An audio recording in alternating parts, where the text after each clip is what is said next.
आणि भाषा हे संस्कृतीचं बलस्थान असतं. कुठलीही भाषा आजही जगाच्या पाठीवर कुठे हिंडत असलो, आणखीन मराठी शब्द ऐकायला आला तर आपण चमकून बघायला लागतो.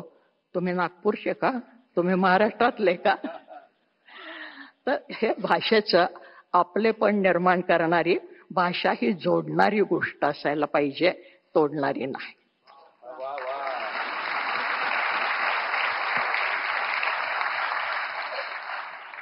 पंतप्रधान महाशय हे महाराष्ट्राचं प्रतीक म्हणून आपल्याला दिलेलं आहे की ही भाषा जोडणारी आहे.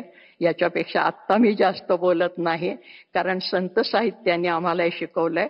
पण अंत्यज स्त्रिया सुद्धा आमच्या बोलत होत्या, आणि आज ज्याला आम्ही पुरोगामी म्हणतो आणि कोणी कोणी उपहासाने पुरोगामी म्हणतात, ते पुरोगामी काही म्हणू देत, पण खरोखरच आमचे संत हे पुरोगामी आहेत. त्याचे उदाहरण